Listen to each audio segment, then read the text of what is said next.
Okay. Good afternoon, everybody. My name is Dr. Anthony Clark. I'm the chair of Bridlington Health Forum. Thank you, Liam, for going through to the other room, facilitating that for us. We will try and arrange a larger venue, perhaps even a spa next time. Thank you very much for coming this afternoon. We are aware of how much concern there is about this issue locally. So my first role is to welcome everybody, and particularly our councillors. We have town councillors here. We have county councillors as well. So thank you very much for coming and responding to our invitation and for all that you do for our community here in Bridlington. So our aim today. Sorry, sir. Can you just speak up a bit, because we've got a screen on in there and we need the volume, so if you get the volume turned on the microphone. Okay, well, we'll turn up the volume on the loudspeaker. Thank you. Sorry. So our aim today, apart from welcoming our local councillors, to review the forum activities in 2022 and to share our future aspirations, to allow you to express your views about health and dental services, and to launch our website, which is new, and to provide you information about how you can get further involved. So we feel that the Health Forum is a voice for yourselves, so that we can pass on your views to those who can then do something about the local health inequalities. So we're a channel for public involvement with our healthcare providers, and we realise we're not the only channel, we're not the only voice or channel, and there are other people who channel your concerns, such as the local councillors, but we have established the reputation as being representative of Bridlington residents with our healthcare providers. So in 2022, we've been building them internally. So the forum is now a small charity. We've got trustees. We're registered with HMRC. Can I ask the volume of the loudspeaker to be turned up for the people who are in the other room? So just to explain to those on Facebook, we're short of space in this room. We've got people in another room in the Bridlington North Library, and we're trying to enable them to hear what's going on, and also to watch the Facebook live stream. So we're building internally. As you know, we have a Facebook group. We've got an email contact address. We've now got a website. We've been building a membership and working out how we can contact that membership, which is going to be, you'll hear more about that later, but it will be easiest via our website. And we've also been building a good team. I'm very grateful for the team, the steering group of the Bridlington Health Forum. We have a structure, and in particular, Simon Torrey, who is behind me here, works, I think, tirelessly, probably every day on forum matters, and he takes so many inquiries on our behalf, so let's thank Simon from the onset. So the 30th of June SPA event, when we met all the healthcare providers and some patients were able to give their feedback, was really a turning point in our relationships with these providers. And this is what we wanted when we met with them. We wanted to renew communications, we wanted to rebuild services, we wanted to restore lost services, and we wanted to see more recruitment to the town. Well, how have we got on? Well, we've certainly improved and renewed communication with our healthcare providers, with the council and elected representatives. We're rebuilding trust with the York Foundation Trust, having met the chair and various other members of the governing body. indicator. And we've had some small gains at the hospital. We're not going to brag that we've got very far, but we've had some small gains, and so we're hopeful that we can build on those. We haven't really made any inroads into recruitment, but we hope that by supporting our local health care providers, and in particular the GPs locally, that recruitment will improve to Bridlington. So we're preparing for 2023. We are preparing for this GP reorganisation with new ways of working. We're preparing for when dental care becomes the responsibility of the Integrated Care Board from the 1st of April. We're all aware that the dental care is shamefully poor in this country. We particularly feel that here in Bridlington, don't we, with thousands of people now without a dentist. Considering we're one of the richest countries in the world, it is rather a disgrace on our nation. We certainly don't want the health service to go the way dentistry has. But it's going to become the responsibility of the Integrated Care Board from the 1st of April. Another thing for them to land on their table. And I suppose NHS England haven't been able to sort the problem of dental contracts, and now they're passing it on to the regions. We were preparing for regular meetings with the York Trust and with a Bridlington multi-agency group, which is like an inter-agency partnership, and we're at the table. We're pleased that we're at the table, and we're hoping and expecting that the agenda for those meetings will be co-produced with Bridlington Health Reform. And we're also preparing for more health oversight by the council and by the council's health oversight and scrutiny committee. We believe that we are entitled to feed into that process, and we've got councillors who wish to do so, and we're grateful for the councillors who've come today to find out more about that process. So we're aiming to improve access to GP surgeries. I'm sure everybody here is aware of the problems that we have at the moment.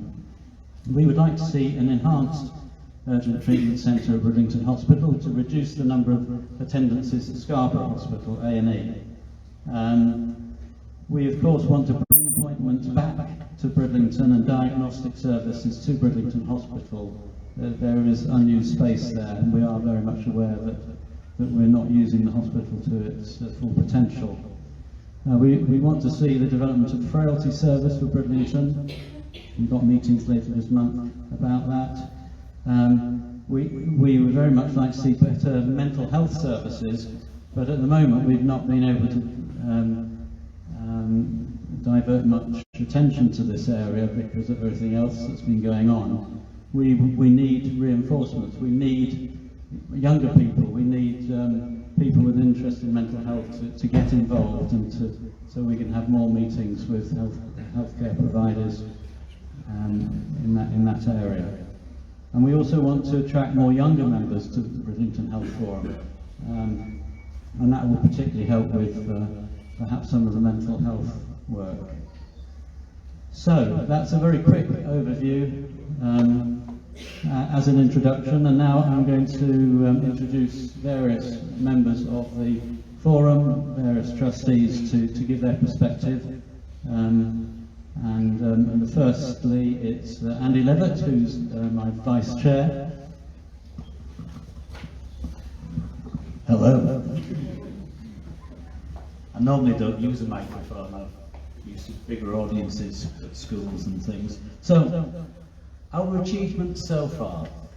Although Bridlington Health Forum has been on the go for many, many years, what we've found is that over the last 2 years, we've had to look at different methods of trying to get people involved and being able to express their concerns. In December 2021, we launched the Facebook site. We were unsure what that would be like to start off with. At present, we've got just under 2,000 members. That Facebook site we use to monitor what your concerns are and try to pass those on to the relevant organisations. We're also trying to encourage you as individuals to contact some of these organisations direct to pass on your concerns as well. If you do have access to Facebook and you're not already a member, then please have a look, log on and start to use it. We have a growing membership. Now that growing membership is really, really important because, as Anthony said, we are one of the voices of Bridlington, and we want to use your experiences to try to get much better services available in our local area. Now, that growing membership, the more people that join the Facebook site or the website and Bridlington Health Forum itself, it gives us a much greater voice with these organisations that we're meeting with. They do listen, but if we have the vast majority of residents who say, yes, we are behind you, they'll listen even more. We have monthly meetings with the York Trust. Now, at these meetings we have senior managers and decision makers. They are now listening to our concerns. We work with them with respect, but very collaboratively, and also we challenge. And some of these challenges are actually starting to pay off. Some of you may already have had the opportunity to take notice of some of those challenges that we've put to them and the improvements that's brought about. Other things, York Trust governors, up until a little, August, September time, we didn't have any representation on their governing board on the East Coast. We now have 3 governors that are from Bridlington, one from Whitby and one from Scarborough, representing the East Coast. What we're experiencing at the present moment seems to be all the way along the East Coast of the country. That voice is so important. Last summer, we asked many of you to actually join the York Foundation Trust as members. That membership gives you a right to vote. That membership gives you a right to raise concerns. That membership gives you access to some of the more up-to-date information that's coming from there. Again, becoming a member gives you more of a voice and gives us, as an area, more of a voice to get what we want. You can raise questions through these governors, and the governors have already raised several questions on our behalf. But on to the early wins. From the meeting we had 30th of June, we said that we would like to get some early wins to give all of us some hope, start to get a little bit more trust in our health services.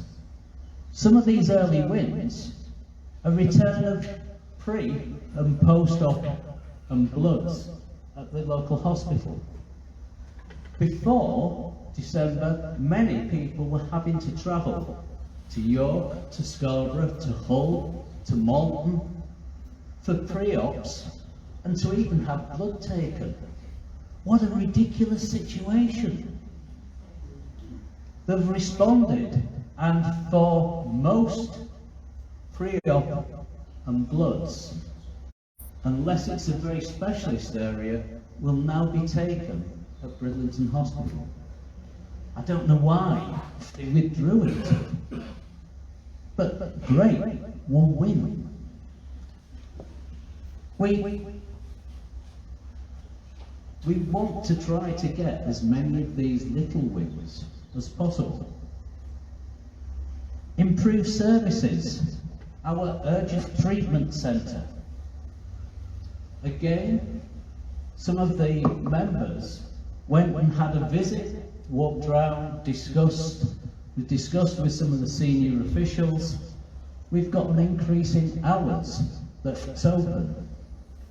We have some more staff being recruited in there, an advanced care practitioner. One of the staff is being trained for prescribing, which gives us a little bit more opportunity to actually use it, rather than go there and being told you've got to go to Scarborough for that. These little wins help all of us.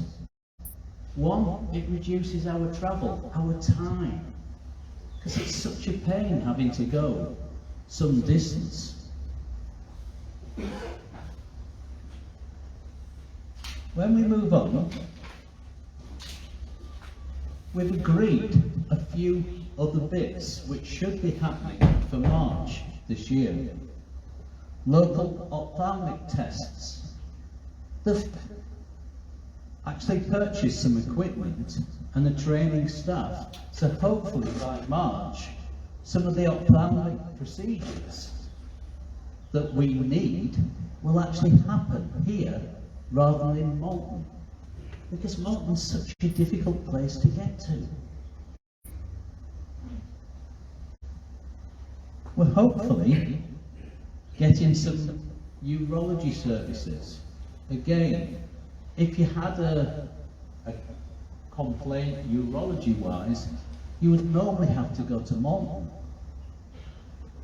Now, it's 35 miles away, but it's such a difficult place to get to if you don't have your own transport.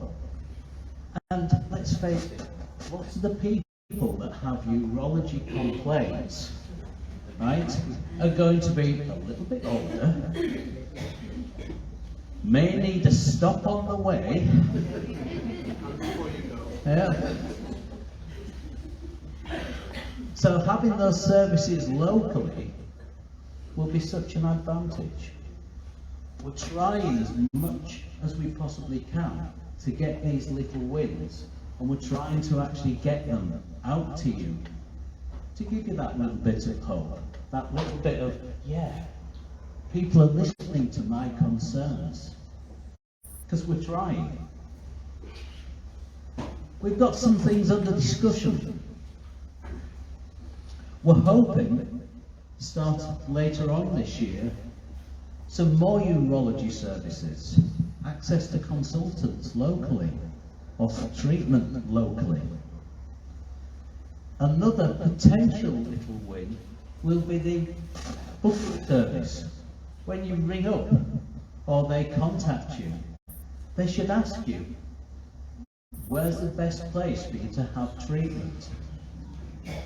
I know myself, I had 3 appointments at Malton cancelled, and then I had to go to York for an appointment. I was there for 10 minutes. I had a conversation with the consultant who said, I don't think we need to do any more, do we? Yeah. 2 hours travelling. So hopefully, if we can have them say, where's the best place for you to have a consultation? Where's the best place for you to have some treatment? This is what we've got available. Which suits you better? It gives you some choice. So these little wins count. We are trying as a team to do all we can. But we need your support. Your support through the Facebook site, through our website, through our memberships. So please, please, please, if you're unsure, ask at the end of the video. Thank you very much. Thank you. Thank you. Okay, moving on very quickly to Maria. And I'd like to introduce Maria, who is our new York Trust Governor. Thank you, Andy.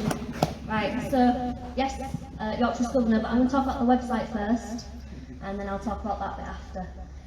Because with help of these guys and feedback on what they wanted, and Andy helping with the database stuff, thank you, I saw how long that took. We have created a website, and this link here, I've got a printout of it as well, so if you want to become members of the forum, attend our AGM, help be an active member, or you can actually be a passive member where you just kind of, you know, check in and have a nosy or turn up and raise your concerns. You don't have to do a lot of work. There are a good team of us already. We are happy to have people help more, always. But this QR code, or if you go to bridlingtonhealthforum.co.uk, it is live online, and there is, at the bottom of every page, a nice big button saying join us. So I would love if everyone in this room joined us to get more of these little wins that Andy's just spoken about. So that one. Me and Andy Walker will be staying behind a little bit, depending on what time we finish. So if you want to come to us, I've got my laptop and we can help sign you up digitally. I think we have a few printouts if you do want to sign up manually and take a form away, you can. But in terms of us being able to contact you guys and let you know when our next meeting is, where it's going to be, we've got to fit you all in, and also kind of little updates when we get these wins, or when Simon's worked 3 solid days and asked for freedom of information and chase things down on random websites to find the facts, so we can go to these meetings with facts to say, well, no, that's not right, when they try and fob us off. Simon posts some wonderful insights on our website, so they're on there as well. So if you want to know what facts and information we're gathering, thanks to Simon and some others, that is on the website. So I encourage you all to have a look and sign up as members. That's the first bit I've got to say. If you are already a member and have filled out a form, because there are quite a few of you, because some of you didn't circle yes or no in terms of can we contact you, we cannot contact you. I will be sending an email from the database saying in the next couple of weeks, can we contact you please? If so, put your email address in and press yes please, and then we will be able to contact you into meetings in the future. If you don't want to be contacted, you will need to look on our Facebook page or our website yourself to keep yourself up to date, because we won't be able to email you. So I would appreciate if you could go on the internet and go Bridlington Health Forum, sign up as a member. Even if you already are, that means you're definitely in the database with a tick box saying yes, email me please. And we are happy to still take people who want postal only or phone calls. Again, we've got paper forms. So yeah, membership, please sign up.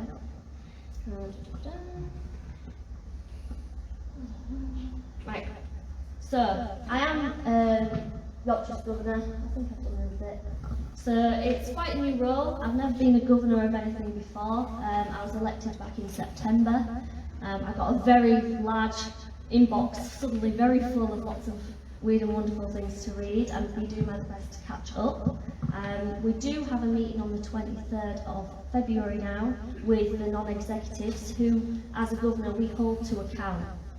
So I've already got some amazing questions from the Health Forum steering group and the trustees.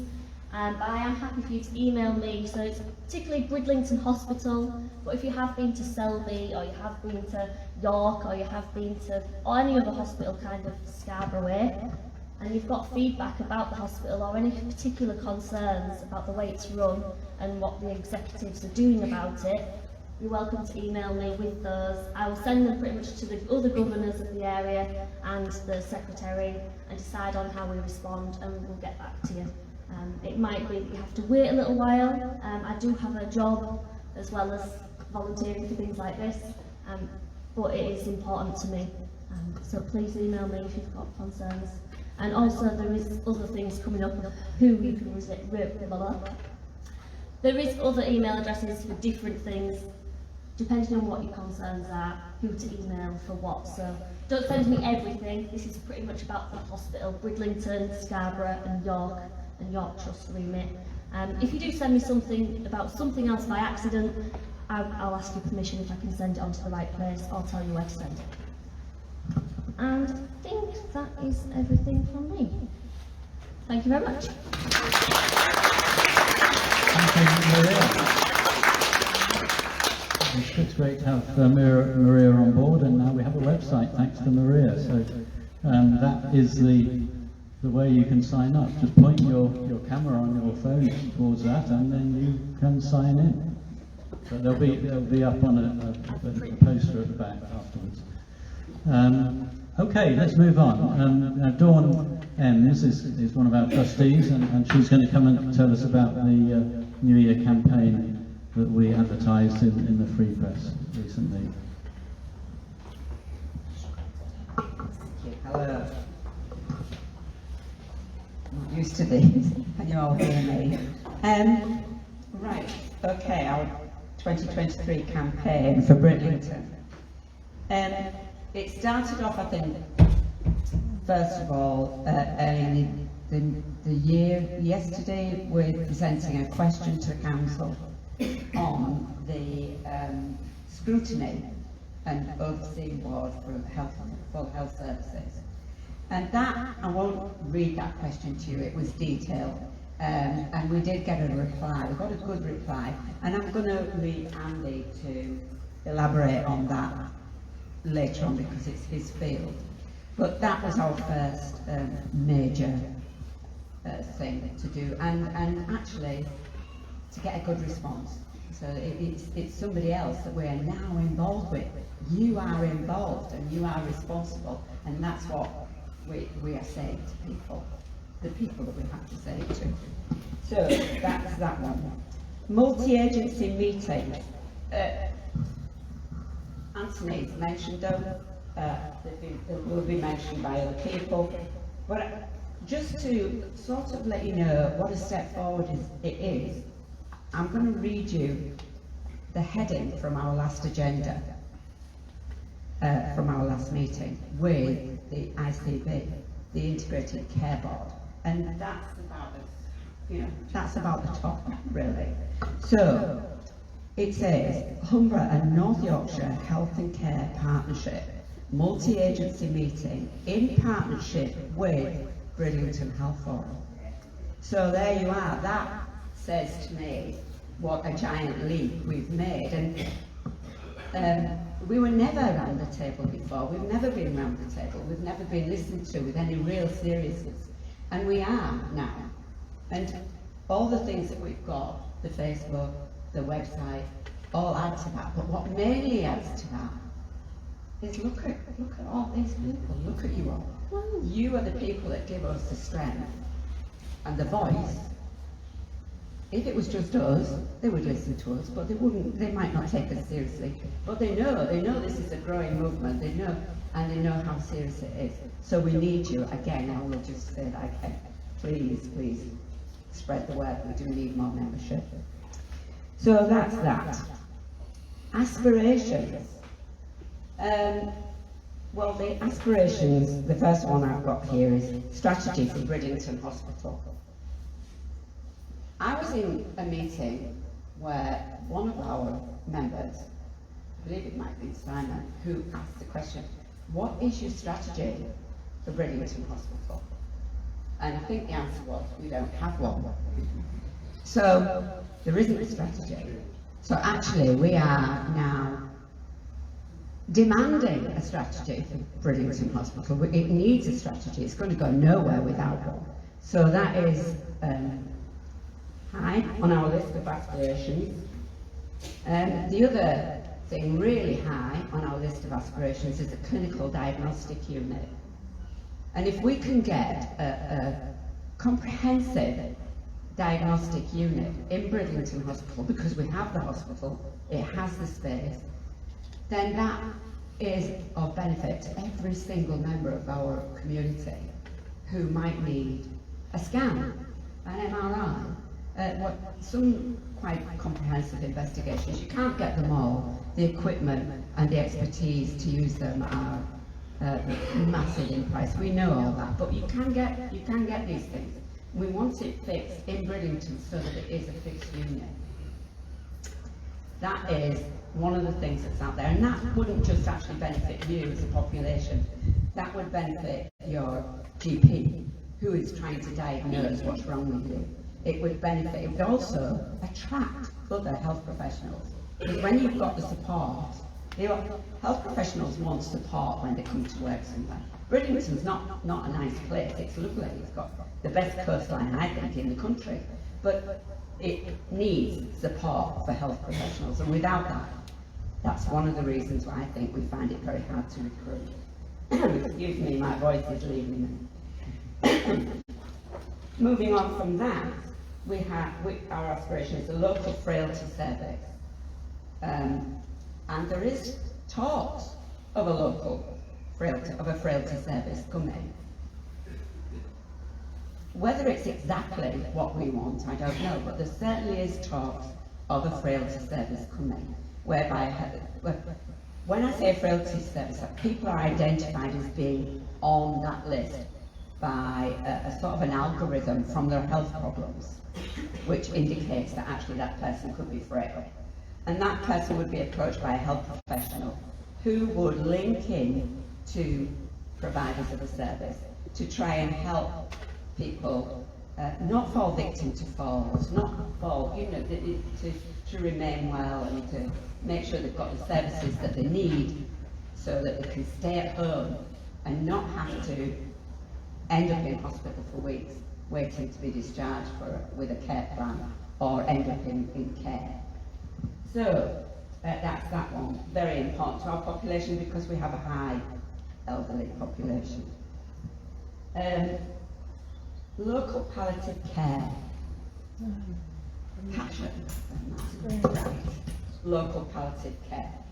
Our Macmillan ward, which was never a true Macmillan ward because it wasn't run by Macmillan nurses, but it was run by a team of people with compassion, real compassion for people who were dying, and not just for who were dying, but people who they loved, their loved ones, who were there to hold their hand at the end. And it was a fabulous place, and it wasn't a sad place actually. It was actually it was a fabulous place. I've lost one of my dearest friends in that unit, and when they closed it and said, well, we don't need it because actually there's a new way of dealing with things. They can go into the residential homes, they'll be able to do this work. Oh God, Paul. And we fought long and hard for that, but we didn't manage it, but we're fighting again now. And hopefully we'll get something back. It is really high up there. People need to be out of acute hospitals where they're too busy and miles away from their loved ones. They need to be in a local setting where you've got the expertise to deal with every eventuality actually, because sometimes it's not an easy process dying, and it's not, everybody wants to die at home, most people do, but sometimes it's just simply not possible. So there you go, that's another passion that we're all working very hard for. And the other one is safe local surgery. We've got theatres that are underused in Bridlington Hospital actually. So we do get some great, we have got some great, and let's wave a flag for the orthopaedic surgery that goes on there because it's second to none really. So that is fantastic, but there is room for much more. But it has to be safe surgery. You can't do surgery in Bridlington Hospital that may need an intensive care unit, that is regarded as unsafe surgery. So, or like different expertise. So it has to be safe. So there are our aspirations for 2023. And that's me done, I think. Thank you very much. Lovely to see you all.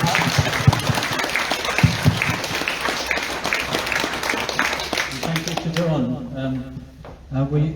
We're aware that you're listening well. We've just got a couple of other people to contribute, and then we can get on to questions and answers. So first of all, Simon is going to give us some insights into the health inequalities locally. Good afternoon, hello everybody. This is a challenge and I've got two things to manage, so we'll do the best we can. Insights. We've used lots of terms today like integrated care board, and if everybody knows about those, don't they? You know, all, me too. Well, my job's the numbers man, trying to work it out. So I'd like to give you some insights. On the website, at the top, there's a tab. If you get on the website, there's loads of information about what's happening in Bridlington and Tooheys Healthcare. Please have a look. Don't try and read them all at once. One a day is more than enough. But please have a look. Age. You can read what it says at the top. If you're over 65, you'll account for 2/3 of hospital care. Looking around the room, I think we're heavy users. So what is age like in Bridlington? If you look at Gould, I'm just comparing 3 times at random in these round. Gould, 4,000 and about 18% of the population. Beverley, 8,200, about 25%. Look at Bridlington, 12,500. Where we are now, Bridlington North, it's 44% of the population are over 65. The point is that 33% our health needs are higher. I don't know about you, but when I go to the chemist now, the caravan prescriptions seem to get bigger every week. Yeah. Okay. Another insight, disease. I'm going to show you a graph. It's a bit busy, but if it's green on the left, we're doing okay, and if it's red on the right, we're not. And this is Bridlington, compared with Gould and Beverley. If we look at Gould, they've got a disease rate of about 32%. If you look at Beverley, it's a bit less, about 31%. Bridlington, 45%. We are a poorly town. We've been fought with towering elderly people. So it's a massive difference. It's half as much again. What strikes me is, if you've got a town that's got high healthcare needs, maybe you should have a decent healthcare service. If we've got lots of old people with high disease, we should have equity. Equity is not equality. Equity is if you need more, you get more. We haven't. We have not been well dealt with over the last decade. But there is hope. There's this new thing called an integrated care system. It's supposed to solve all our problems and bring together care in the community with care in the NHS. And there's a key to it. The key is that is responsible for planning our healthcare. And we need to be engaged with that because they are the people with the money that are funding services in Bridlington. There they are. Some of you may know those faces. Karen Lacey is our council's chief exec. And she sits on the partnership along with Simon Cox, who is the director. Simon Cox is a hugely influential man. If he says we can get it, we might get it. But they put a plan forward. And the plan goes to the Integrated Care Board, and they're the ones that have got the NHS money. They decide if we get it or not. But good news. Some of you will know the face on the left. Jonathan Owen, the leader of our council. So we have influence, but we've got to influence them. That's your voice. And I've got there the I, and I've got a big question mark. There's an overview committee whose role it is to see that the plan which we design with the powers that be, that the plan is put in place and works. The question mark is, can the overview committee deliver what's asked of it? And in my view, it can't, in its current structure. It's a huge challenge. There are good people, but the councillors, they are not medical experts. They haven't been trained. It's like asking someone to decorate the front room, but we're only giving you half the wallpaper and no tools. They need help and support, and that's what this is about. So the plans are co-designed and they're scrutinised by the Health Committee.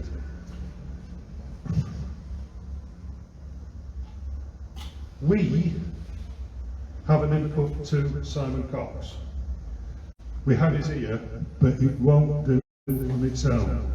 And we're asking local councillors, and there are 8 local councillors, we're asking all of them to work with us for a stronger voice on the scrutiny committee. There's new rules coming this year, which gives scrutiny a lot more power. A lot more, if you like, elbow grease to ask and challenge questions, but they can't do that without local knowledge. I've spoken to a number of people who sat on the overview committee, 2 of them are here today, and everybody I've spoken to says they could do with a hand, and we want to give a hand, if we're allowed. So, scrutiny must, I'll let you read that, it's about input, it's about the opportunity for local people to have their say through their councillors. And we want to engage with all 8 councillors to help us. It's about what priorities you see.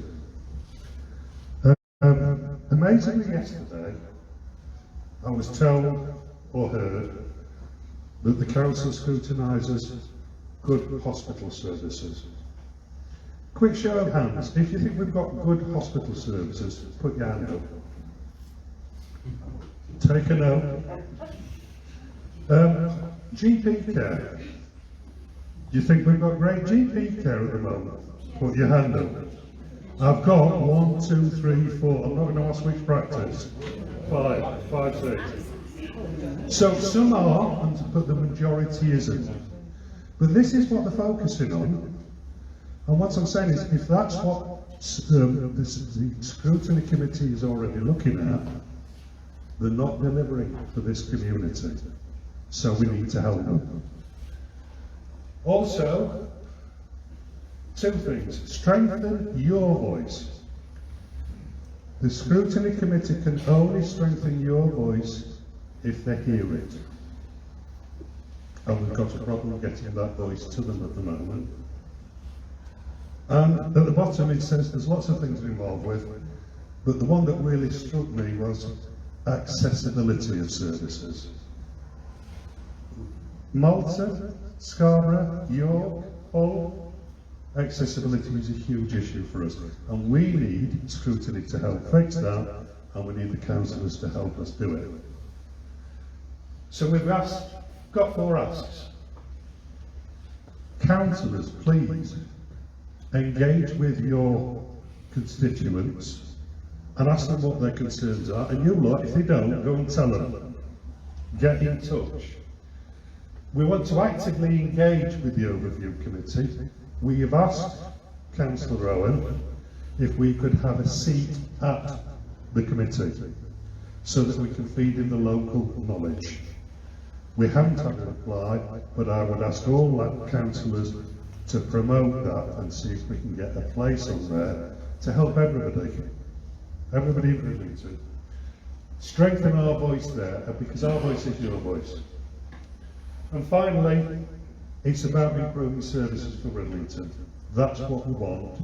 We can't do it without you, so please help us. Thank you.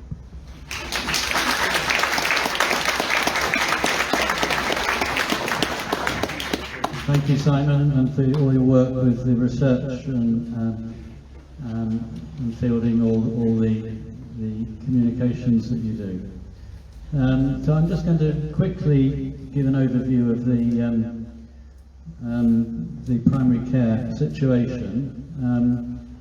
The last slide actually indicated we are heading towards, as you know, 2 large practices in Bridlington, under primary care and practice 3. Many of you will know that practice 1 merged with practice 3 2 days ago on the 10th of January, and I've communicated with Simon Cox, he's riding director today. He believes it's gone to plan. I haven't actually heard from the practice yet, but the next step will be for Fieldhouse surgery and Ward's View surgery patients to be joining practice 3 before the end of March. And Dr. Priya Reddy, who is heading up the primary care network as clinical director, who's from practice 3, she's reassured patients and the forum that everyone will benefit from the strength and stability of being part of a larger single practice group. This will enable more flexible appointments, early morning appointments, evening appointments, Saturday appointments. There's also the e-consult via the website, which is available.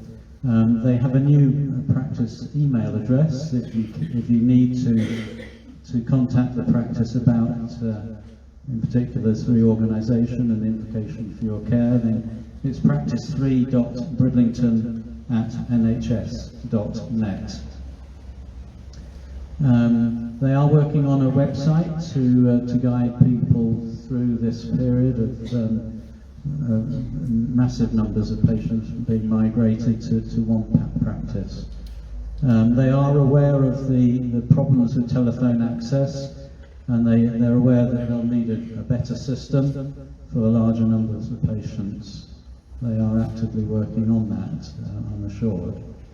And they're also aware of the need for more car parking in the area of the medical centre, and they have been in discussions with local councillors, I understand. So I just wanted to mention briefly about these additional roles in general practice, because you're probably all aware that you're not going to have that traditional route into the family GP.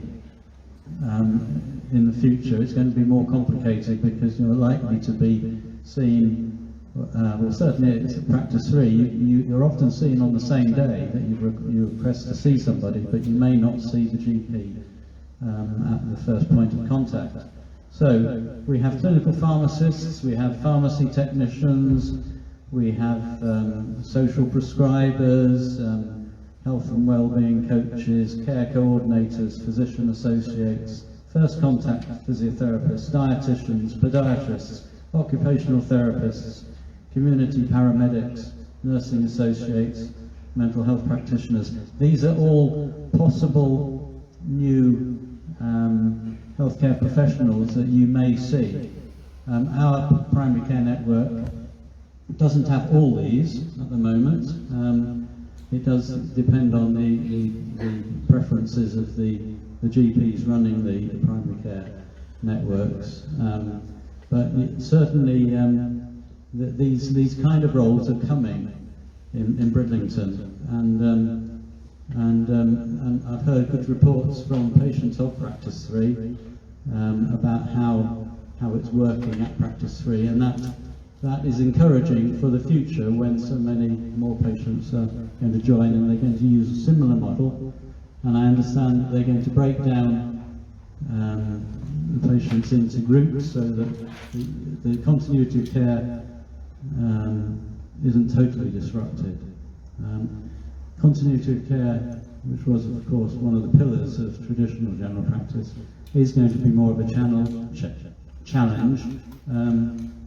But with all these new roles, you may find that you get continuity of care with a nurse, or with a pharmacist reviewing your medications.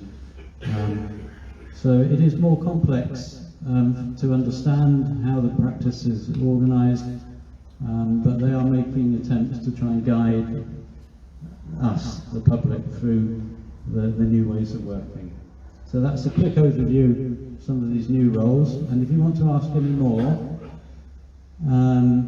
the Integrated Care Board is arranging a drop-in event next Thursday afternoon at the Spa between 4:30 and 7 o'clock. So you can go along and you can ask questions, and there'll be lots of stations of people working within the health services to answer questions. We've already had one in Bridlington. The next one is next Thursday. Okay, so we're very shortly coming to your question and answers section.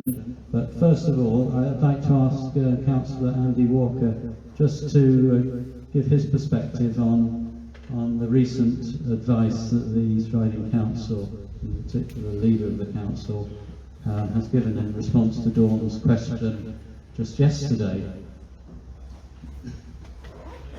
Can I lick the microphone? Thank you very much. It was a good day yesterday, and Dawn didn't mention it, but Dawn made a stir there at the council chamber, because it is every resident's right to turn up at the council and ask a question. Dawn did that, and throughout the rest of the meeting that was referred to as unusual but really beneficial. What Dawn asked about was the increased responsibility on the Health Overview Scrutiny Committee to hold the health services to account. The 22 legislation changed the landscape. Much more responsibility was put locally.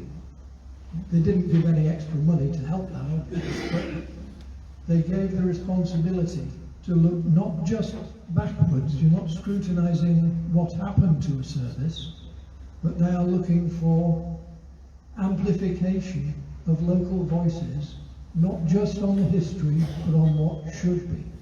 And this is the first time that's really happened in the UK. So we are looking to arm our Health Overview Committee with the information they need from the community. That's where all of you come in.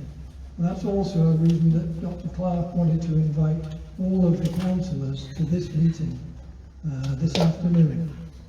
Because Dawn's question was, how is the East Riding Council going to help that health committee to serve the public in Bridlington better? And the leader gave 4 particular advice. He gave a good answer, and it is on YouTube if you want to look it up. But the first thing he said was, talk to your ward councillors. Also, talk to Health Watch, and their contact details are up there as well. But he also said you can write to the committee services, and they are the committee managers who feed the information on to people like the health subcommittee. Councillors fix their own work programme for the coming year. It isn't officers that do that, it's councillors. So if we can influence it, the way to influence it. Sorry, Simon. Just to chip in, sorry, I've no microphone. That top email address, Robert Close, it's really important, this, folks. We need your help. They are planning what scrutiny is looking at this year. Please send that fella an email saying, have a look at Bridlington and have a look at our health inequalities and services. If you do that in the next week, it may get in the programme. If you don't, it won't. So if you can make a note of Robert Close, please. I'll try and make sure with Maria's help and yours it's on the website and Facebook. Really important that we do that soon. Sorry to interrupt, Andy. That's okay. I'll come back to you.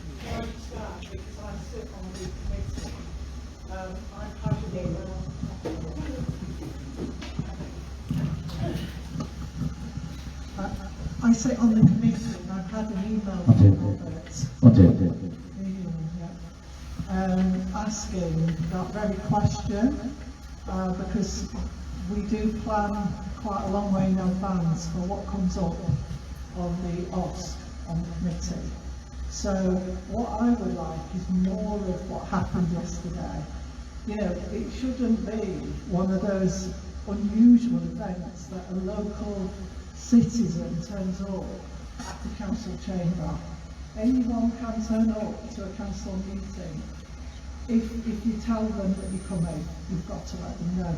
But we just need more and more people to do that, because as Andy said, that made a difference. If someone's turned up, but we must have more people get involved. It is a way to travel to Bedford, but it's going to be worth it. So. Thank you, Jane. Thank you, Jane. It is about getting the voice of Bridlington into the council now that the legislation has given them more power. We can make a difference, but only if they can hear us. Thank you. Thank you, Andy, thank you. And here are our wonderful 8 county councillors. We've also got town councillors here, but these are the councillors.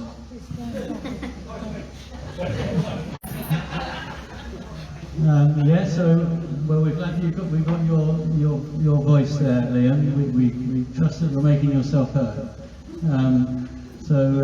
But we've also got Councillor Copsey and Mike Heslop Mullins and Chris Matthews and Jane with us today. And Tim Norman has sent his apologies. He's away from Bridlington today. Thank you to the councillors who've come, and now we've got an opportunity to ask questions either of the councillors or of the forum trustees and steering group.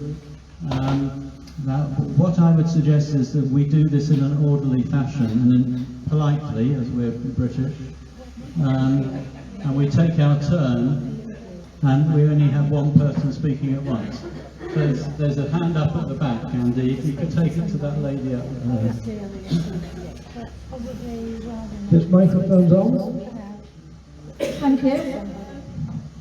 There is a sort of way that we can help sort out the dental work, but it would need to work. Several years ago, maybe about 15 actually, I was involved in helping sort out the NHS dental crisis over at Wakefield with a lady called Jane McCarthy. And basically she went to the Secretary of Health then, and she put together a proposal and effectively gained a £1.3 million NHS dental contract with a 10% uplift every single year, and that particular contract is still in operation today in Wakefield. Why can't we do that here? Is Bridlington Hospital, under the guise of CHCP, has actually got 3 chairs, which is exactly what Wakefield Dentistry has on Queen Street. CHCP only operate that 1 day a week at the moment, and the dental practice in Wakefield operate from about 7:30 in the morning to about 8 o'clock at night. So effectively, that solved the NHS crisis in Wakefield. Why can't we do that over here? Yeah, well, we'll be asking those kinds of questions because, in fact, Sir Greg Knight, our MP, has been asking questions in Parliament. He says that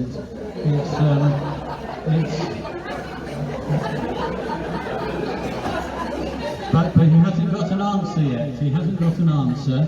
He's not been able to provide us with an answer, but we will be expecting, and I think he's expecting to give an answer once he's found out more information. He doesn't believe that it's just a question of funding, because he believes some of the dental contract is underspent, but basically successive governments have failed to introduce a proper contract for dentists to work in the NHS, and it does need to change. And if you've got any suggestions for us afterwards about how we can advise Simon Cox, our NHS East Riding Board Director, then we'd be pleased to hear that. basically replicate waveforms. Yeah. Well, we need to understand more about that. But any other questions now on dentistry, perhaps? But shall we just take one on dentistry from over here, Andy?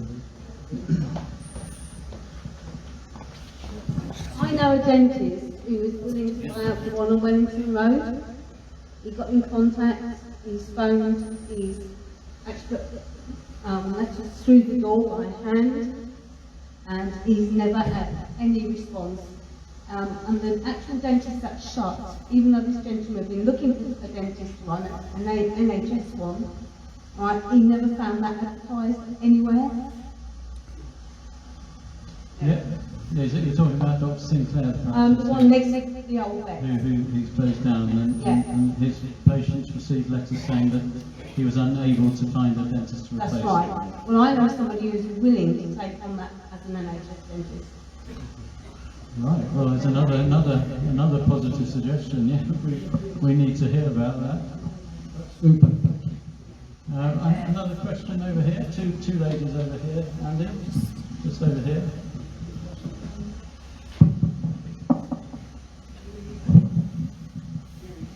Hi, I was with Sinclair and I haven't received a letter. I didn't get any notification except somebody sent me a post on Facebook about it. Right, but it seems to be... So it should have been more warning, I think. Yeah, I understand some patients have received letters, but obviously not everybody. To be honest with you, it's frankly almost impossible to answer those questions because they're sort of unbelievable that these things are happening and that can happen, that somebody wants to be a dentist in Bridlington and who do we have to ask about this? There's somebody that we need to go to ask. It's been NHS England in the past that's organised dental services, but as from the 1st of April it's going to be Simon Cox and the local East Riding place part of the integrated care board. What I was wanting to do, you mentioned accessibility problems, and how on earth are you going to pay all these additional roles that you're going to have in your practice together? As I understand it, Practice 3 already have quite a few additional roles. This has all come about because of the shortage of GPs. Of course, we could predict the problems with recruitment 15, 20 years ago, but successive governments have not tackled the problem. There's also problems with recruitment into hospital medicine. Have you thought about bringing back apprenticeships for young nurses or doctors or anything like that? Because a lot of places, you know, if you want to be a nurse, you have to go to university. Not all of our kids have got that capability of coping with big institutionalised universities. I think there should be an introduction back again for apprenticeships in hospitals. I think that's a good point. I think it would be worth writing to the Health Secretary. I think a lot of people feel that's reduced the intake into nursing because of the requirements to undertake a degree. I think that a lot of people felt that. That is happening, actually. I don't know about exactly apprenticeships, but there's certainly a mentorship through from, and there is what is called the Academy, the Academy, where they are. It started with a doctor, one of the GPs in Bridlington, who developed the Academy, the Health Academy, where he went into Bridlington schools and colleges and encouraged the young to look towards a job in the health service as some sort of health professional.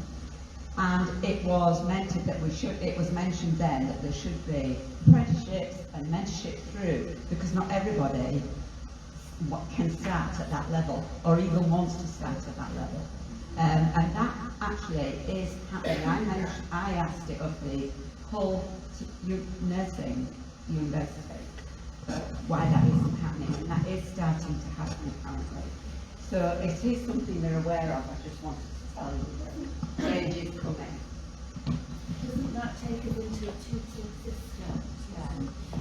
A two-tier system within the health service. If we've got one group of nurses who are trained to a more academic level, and then another group who are trained in a more practical level. I was one of a group of nurses in the 70s who strove to have our profession recognised as an all-graduate profession. I think with hindsight we realise just how unfortunate that was. But nevertheless, what we were trying to do at that stage was diminish that two-tier system that seemed so very unfair to some of our colleagues who felt they didn't get the either financial or social recognition as some of their colleagues. Okay, I think my comment would be that obviously the whole structure of nursing training isn't something we can solve as a health forum, but it is an important matter. But we are seeing different tiers and different roles within primary care, and these people are working as a team.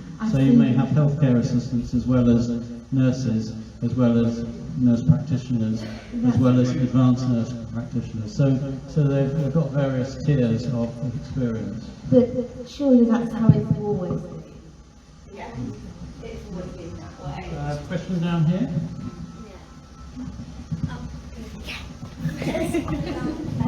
It's on. Hang on, Maria, hang on. You were talking about practice 3, 2, whatever, and Field House. You never mentioned Manor House. Is Manor House still there, or is it got in the building? Manor House I is... walked in the day, but absolutely nobody in. There was no receptionist, there was nothing. No patient, nothing. Manor House is combined with Practice 2 Well, under the why is care it of working then? Humber Primary Care. But it's not. Well, It's not under anybody's care.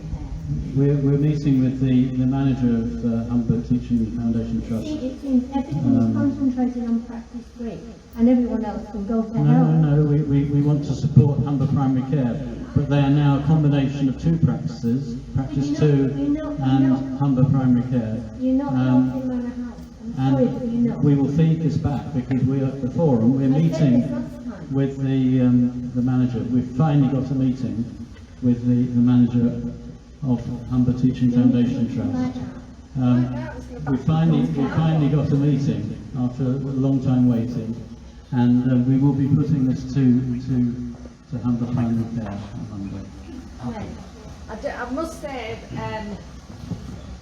Can I just introduce, Emily is chair of the patient participation group at Humber Primary Care, and we applaud her for taking on this difficult role. Please go ahead, Emily. Sorry, just about that up. We're working very closely together, both PPGs, to make sure both practices are getting the same. We've been saying that for months. I understand that, but it's a long process getting to see people. We have one meeting next week. I have another one on Friday, which You is, had one last week and the week before and the week before. these are with more people above.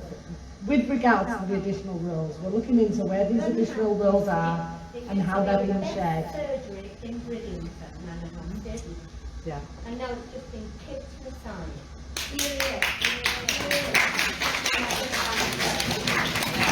first of all, one of the main reasons, as far as I'm concerned, is that the practices in Bridlington are actually provided in different ways. You now have different providers, which is alien to me. It's not the traditional general practice where you had partners and they all worked in the same way. Now, practice 3 is the nearest, I think, to the traditional practice where they've still got partners. These other practices are now run by other people, Humber Primary Care, and they are. They may well be. I don't know. I can't answer that. National insurance we pay that. Yeah. Yeah. Yeah. Well, the thing is, what I have to impress upon you, is that the problems within Manor House and Humber Primary Care do not stem from Practice 3. They stem from Humber Primary Care. They are the responsible body. It's the same method, but is put into manor house and field house, and not everything into practice 2, maybe things would have gone smoother. Well, the problems there are that practice 3, I guess, has taken it upon themselves. They've gone that extra step, and they've developed a different system themselves. Now that was something that any other practice could do, but the provider of the difficulty we're having today answering your questions is, after all these months, next week we get our first meeting with Humber Primary Care. We have been asking for their engagement, that we just haven't been able to engage with them. Patients can't engage with them. We can't engage with them. So there are lots and lots of questions to be answered. But the problem, unfortunately, for you is not practice 3. Practice 3 is actually, we should be very grateful because they're taking on this extra mile, they're going this extra mile to try and carry on providing good health services in Bridlington. That's not possible. Yeah, I'm sorry, but that's not possible because you have a different, you can only do what your provision allows you to do. It has nothing to, I can't impress upon you enough, really. Practice 3 does not have the power to push another practice out. It does not have that power, and it does not work that way. Absolutely does not work that way. I agree. Huge problem. I've never...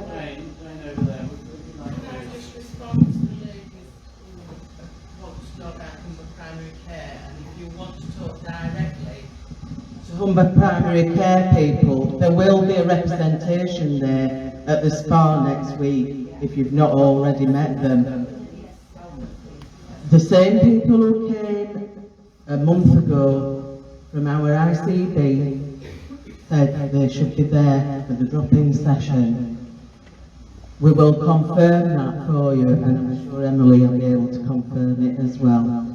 Thank you. I'd like to add as well, I couldn't get into, well, my husband couldn't get in touch with Practice 2 originally, same group. I sent an email to Health Watch yesterday, and I had a phone call from them following it up, and they are getting from the primary care to contact my husband when we're back from holiday next week. So, Health Watch, the email was on the PowerPoint, Health Watch emailed them, and they know who you can go to get escalation to be able to get what you need. I'm going to go to this lady. Oh, she's got red phone. He was next. Yes, Martin was next a long time ago. Yeah. It was Malcolm, sorry. So am I having to pass the mic to Malcolm? Thank you very much. Good afternoon, everybody. I'm here primarily as a town councillor, but I'm also a refugee from Practice 1 at the medical centre. I had a reason to see a doctor this morning. I rang up early and I'm still obviously Practice 3 now. Now, I couldn't see a doctor, there was nobody available to see me. I thought I could have a phone call, I'm sure we're all used to. Couldn't give me a time at all. Said it must want to be this afternoon, ironically here, I'm at a health meeting like now, I can't be there for that. Now, the point is, there's a lot of elderly people, as we know, which unfortunately I am myself. I was told I could see a doctor next week as long as I telephone first thing, etc. Now, the elderly people, I'm making the point as well that from the end of this month, we'll not be able to ring up for a prescription, which I think, I mean, I'd like to tell Dr. Reddy, it's just absolutely ridiculous. If you listen to the phone message from the doctors, it would be inconceivable for some people what you're supposed to do. Elderly people especially, it's very, very technical. If we can't get the phone and ask for a prescription, I think they're going to be lost completely. Well, obviously that's something of concern. We need to look into that because I'm sure Practice 3 are intending everything to go as smoothly as possible with respect to medication.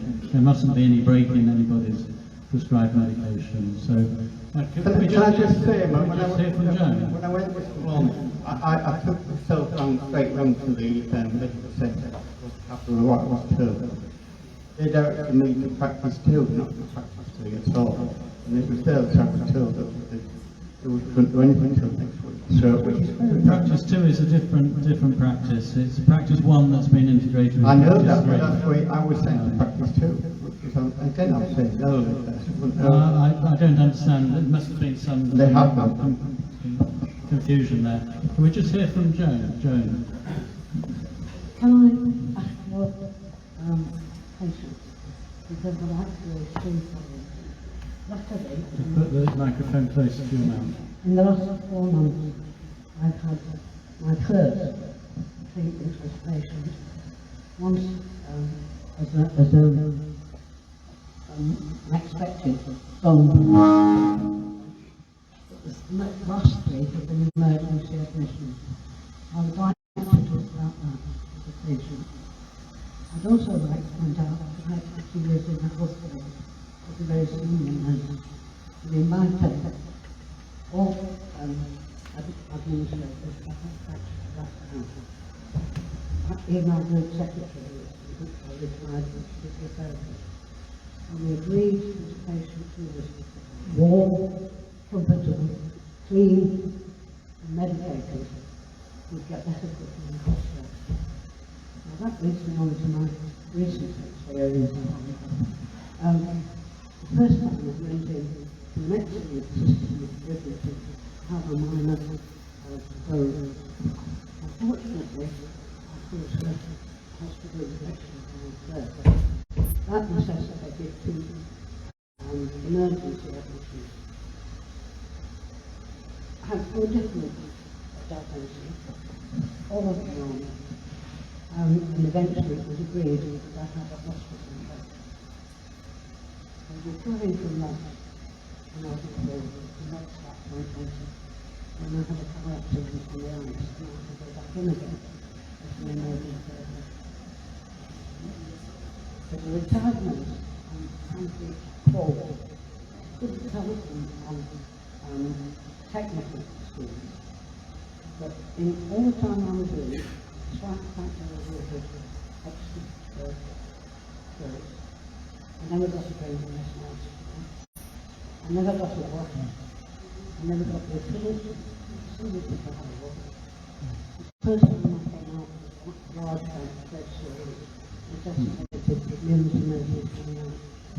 The second time I went to the same thing first. The original bed sore broke down again, and again, we took it slow. Third time, as I say, the car accident, I practically never once in all that time did I have, I consider, reasonable nursing care. Right, well, thank you, Joan. Thank you for making that point. Joan's been in hospital 3 times recently. She's been concerned about the quality of nursing care, having been a senior nurse herself in the past. And I think this reflects the strain that the health service is under and the nurses are under. And yeah, we're sorry to hear that, Joan.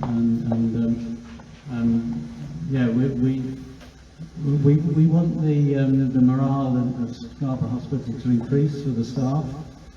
We're aware that perhaps in the past York has taken some preference, but we hope that under the new chairmanship that this will improve for Scarborough Hospital. So I think we need to go on, Joan. So we'll carry on.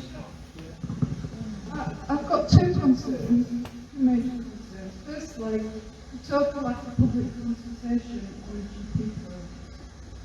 I've had no direct correspondence from my surgery, which is the walk-through surgery. The meeting held in Bridlington, was held in the daytime when most people are at work, and everyone I spoke to knew nothing about it. Another meeting at the start next week, but by that time it's all done and dusted, the patient transfer sort of happening. I believe this is against my democratic right. I believe I have democratic right to have say in which doctor I go to. At the moment, we heard about lunch, you go there, you do that. No choice, no say in any way. That's my first concern. I've tried to take it with the health ombudsman and I've got nowhere, because we need a reply from East Riding Yorkshire Clinical Commissioning Group, which I raised the matter with them in November and I'm still waiting for a reply. The Ombudsman will not act on a complaint until they get a response. They only act on response. That's my concern number one.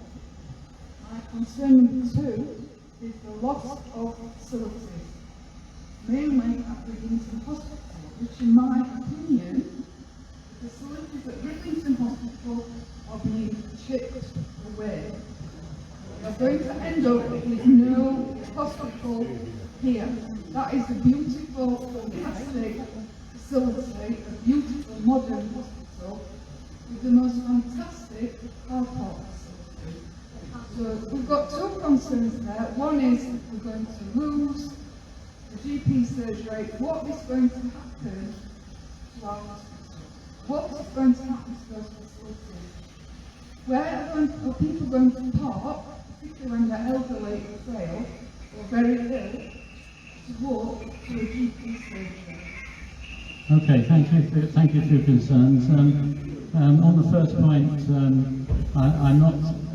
I'm not able to defend Walsview for not writing to you about the change. I think the East Riding Care Board have written to people and advertised them to the public about the changes. We're in a dire situation, aren't we? And I think the East Riding Care Board recognised that people were not getting the adequate care in certain practices, and those practices were not prepared to carry on with their contracts. They were called alternative providers of medical service contracts, and they didn't want to continue them after April. So the East Riding Board had to make some arrangements. Fortunately, there were some GPs in Bridlington who were prepared to take on thousands of extra patients, and quite a daunting task, but they have a solution through new ways of working to help this serious situation. The second point about Bridlington Hospital, we all agree with you. This is why we're here. This is why we're trying to get services back to Bridlington Hospital. Let's fight for Bridlington Hospital. Your children, your grandchildren safe. Thank you.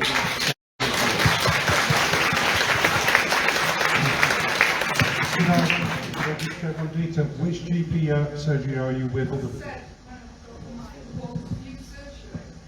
Right, that's the one at the hospital? Yeah. Right.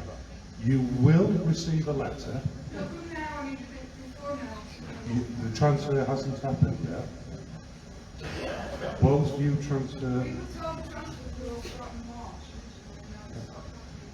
No, just so I can, this is really important for everybody.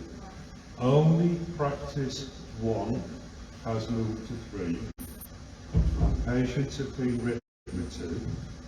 Walsview and Fieldhouse will be moving, and you will be written to explain when.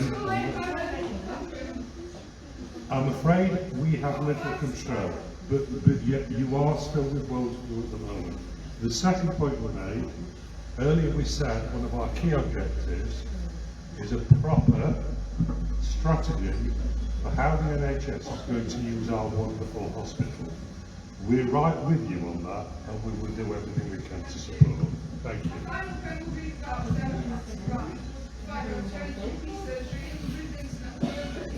They will say to me, you cannot join the GP surgery, you have to stay there until you are told where you go. That is not my democracy. We've been asked by the ICB to accept the transfers until the situation stabilises and settles, and then people will have the choice to move practices. I never got the right to choose my GP, and that at the moment is Well, we take your point. We understand the point you're making.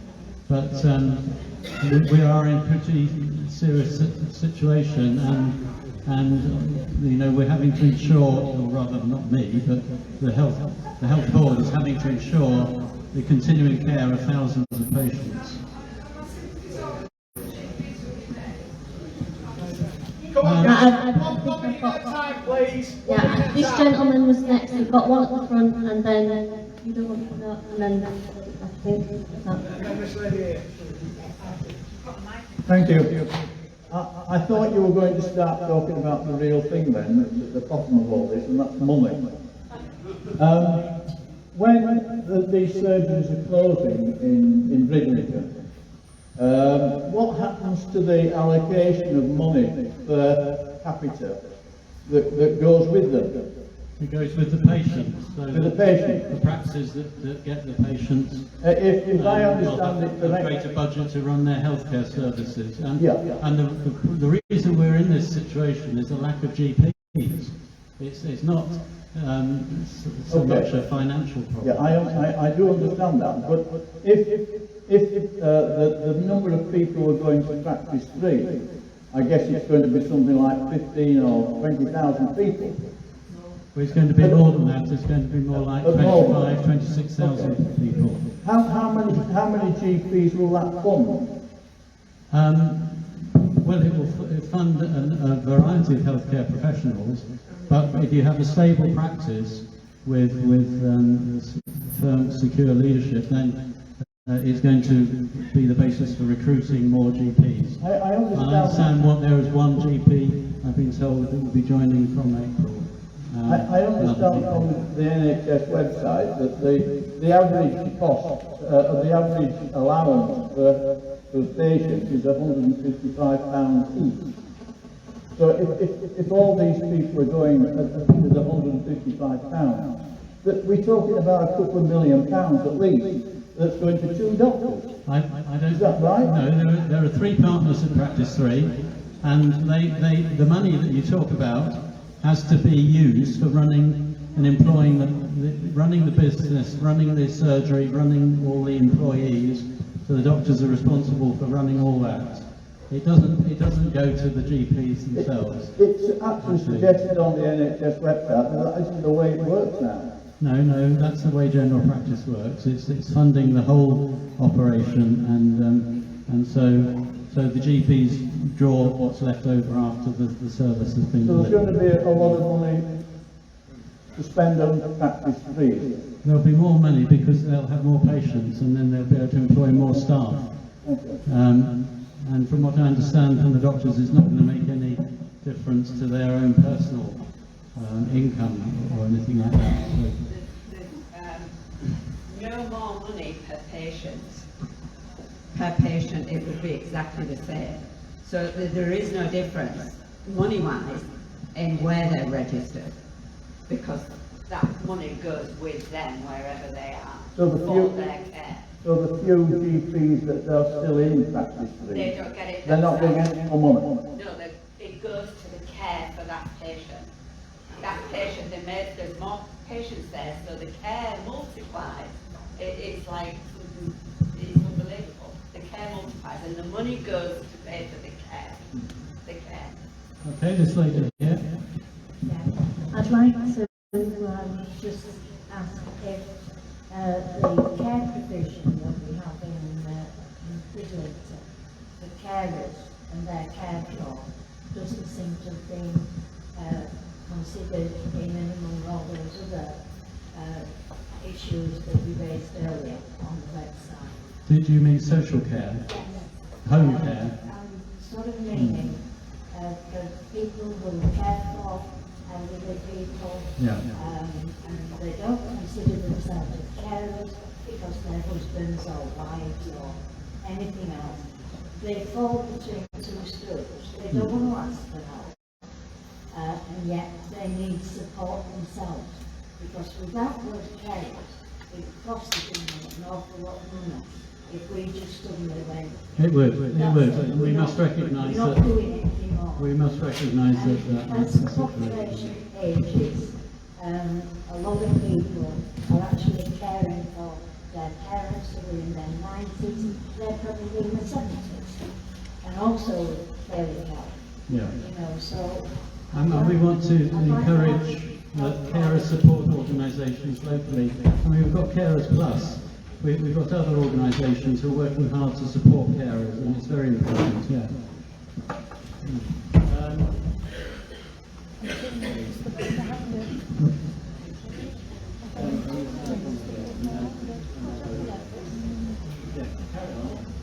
Yes, I'm very dissatisfied with the Manor House in Practice 2. I've complained about it because the care that we get in is rubbish. We've been done a wrong deal here because the way they're treating us now, we have to get up and go down to the surgery, they never tell us which one, queue until you can get either an appointment to see or hear anybody. Now, I'm a carer full time for my husband. I have to leave him so that I can get down there at 8 o'clock in the morning. This is not on. This is not the NHS that we've had in the past in Bridlington. I've lived here nearly 50 years and it's a disgrace, totally. Well, we'll take on board your concerns.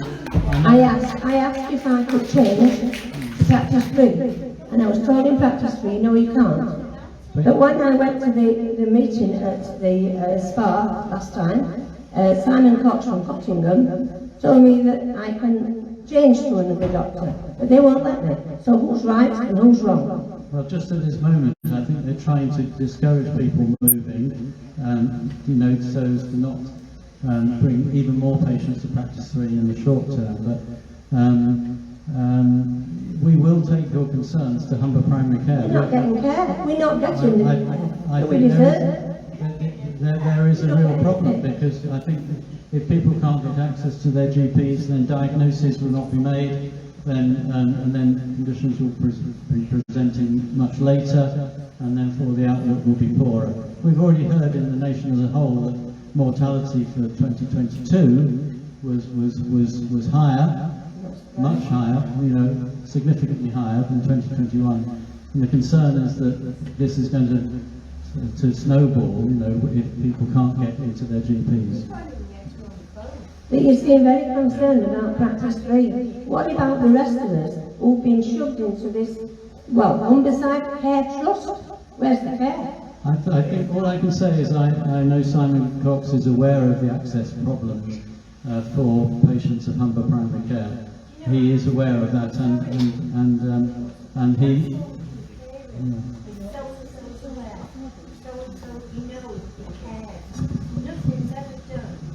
I agree, something's got to be done, I agree, and we're going to try and represent your concerns when we meet them on Monday. Just make the point while I'm here. You're next, sir. But these people are the volunteer voices of the community. We're not Humber Primary Care or Practice 3. I think this lady was next. If there's that many patients moving from one practice like Roseview or Fieldhouse to going to Practice 3, how many thousand did you say it was?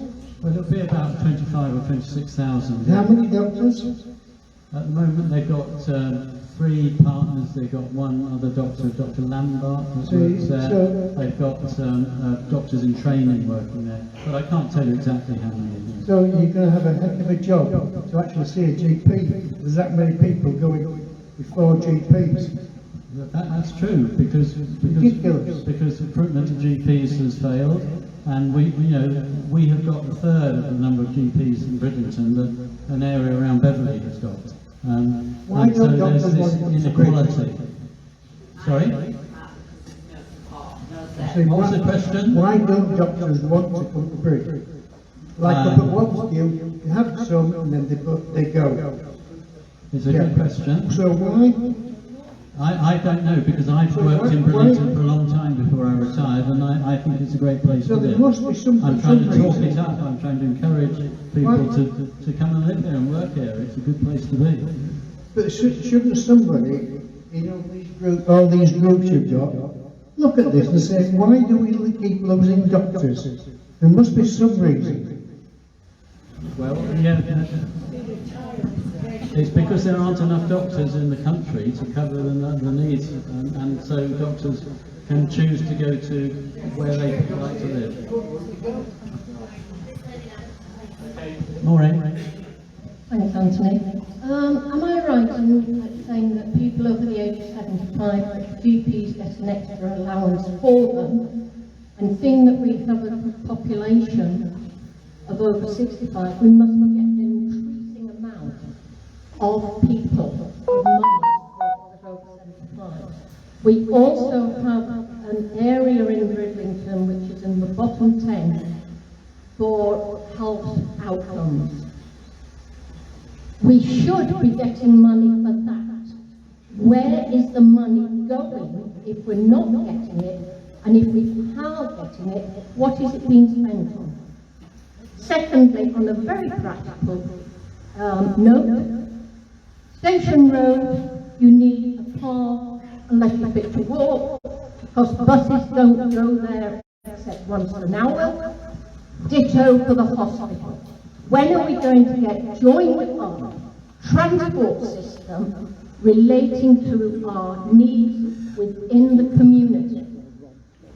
No, good questions, and I'm sure our councillors might be able to comment on the transport situation better than I can. But as far as the age structure of the population, yes, if the GP has a lot of patients over 75, he will get more resources to help look after those patients because they will be more needy and they'll need to see doctors and nurses and pharmacists and more frequently. So that's just the national system. And yeah, we have more elderly patients in Bridlington than in other parts of the East Riding. But we have fewer GPs. This is the inequality. This is why we need your voice to raise these problems and demand that they sort out a better system for bringing doctors into under-doctored areas. We're not the only area in the country, but we are feeling the effects of it acutely.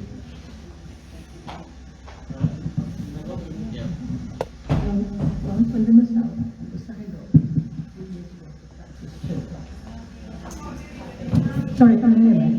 We were signed up to practice 2, and we were all right with that, and then it said we're planning to go to primary home care, primary home care. And I thought, right. And now, we're not practice 2, Manor House. And we practice with Manor House now, and I thought, well, how comes that about? Right, Hub for Primary Care is a combination of Practice 2 and Manor House, and I think that they're seeing a lot of the acute problems at Practice 2 and the more routine, long-term condition management, perhaps at Manor House, but I'm not quite sure about that. We'll clarify that next week. But I'm concerned to hear that there is not much going on at Manor House from what you say. And it may be because they are also lacking GPs. They've got 4 GPs now. When we were at practice 2, there's a bus road right outside. So, but at Manor House, there's no bus to it. Now, someone else just said there weren't enough buses coming to the medical centre. But Practice 2 is at the medical centre. Yeah. So you're saying the bus is okay for that, but not for Manor House? No. Okay. We'll take that on board.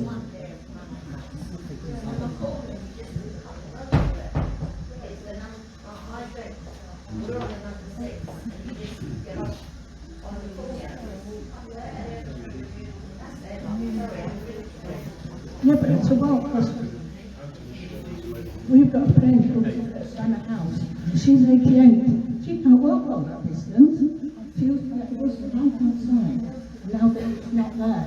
So, yeah, this is an important problem, transport for the surgeries, the new surgeries. I think our councillors are well aware of this and will need to really look into this a bit more. Can we go to this lady here in the front row? Just a couple of questions really. First one, you were talking about accessibility at the Bridlington Hospital, getting services there, and people travelling out of town, like Malton and things. One thing you didn't mention was cancer services things like chemotherapy, radiotherapy. As people get older, the chances of them needing treatment for things like that increases. And the people that I know who have had to have treatment recently have had to travel to places like Hull, Castle Hill, on a daily basis. And I think, you know, when they're ill and they've also got the expense of travelling backwards and forwards, is it something that they will think of bringing to Bridlington?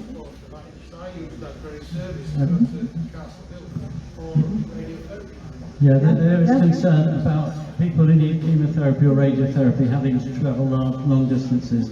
Obviously, these are specialised services, and it's going to be very difficult to get them back to Bridlington. I mean, even patients in Scarborough are having to travel to Hull, because now, because of the standards required for cancer treatment and cancer surgery, often this surgery's gone to the really big tertiary hospitals. And this is a problem for us because we're geographically isolated. And as the population grows, you know, because the council has given permission for thousands more houses to be built in Bridlington, we're going to probably have more and more older people needing to travel and less people being prepared to travel. We are aware of the problems, the challenge of travelling. We are. That was going to be my next question, with all the services changing. Yes. Are they taking into consideration how the town is growing? If we're struggling for services now, with all the increased housing, which most of them look to be 4-bedroom houses, which are going to be large family houses, then it must be putting more pressure on the services. It is, very much so, and the response is, oh, well, if more patients come here, then more money will come here, but that's not good enough, we can't get the doctors or the nurses or the local care services. Wouldn't it be better then to get it right, what's happening now, rather than putting increased pressure on it? Well, you could ask the council to put a hold to the building programme if you wanted to, but I don't think that's going to happen because it's already been agreed. And there are some benefits to building, but it is going to add to the pressures on local health services. This lady here. We moved here 3 years ago, and was told practice too. And suddenly, in October, my husband went into hospital, was waiting 33 hours for a doctor ringing back. It was at 1:30 in the daytime. The receptionist rang back at 1:30 through the night. And then the next day, in the end, we had to do 999, and he went into Scarborough. And then the priest in there, and he came back out, and then about a week ago, he had acute pneumonia. So we went back in again, and actually, yesterday, we had a home visit with a doctor, and that was at Manor House. Because what I do, I go to Manor House for 8 o'clock in the morning, and after advice, I had a phone call, and they said, I think you need a home visit. So the doctor actually came, and that was the practice tour. So I was well pleased yesterday. All right, thank you for that feedback. Yeah, so your husband got a home visit when he needed one from a GP. Yes, and twice I had 999 Yeah. Yeah, and he's never had an illness or a tablet in his life. He's 71 and he's never had a pain. Of course, we want better services to reduce the number of ambulance transfers to Scarborough. Yes. Okay, we're going to have to stop soon. But, yes. One more lady here.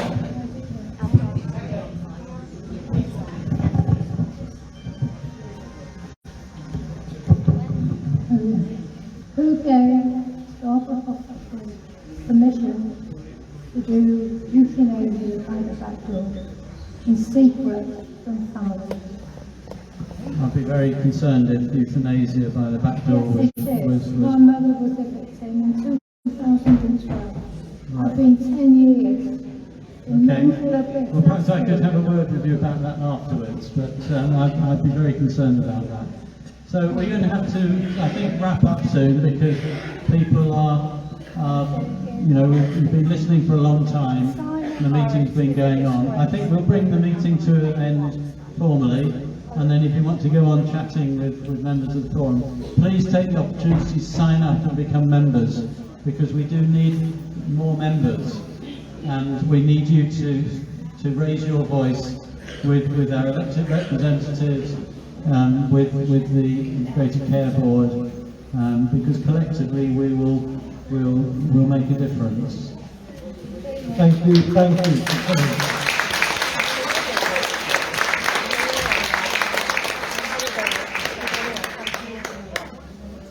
We will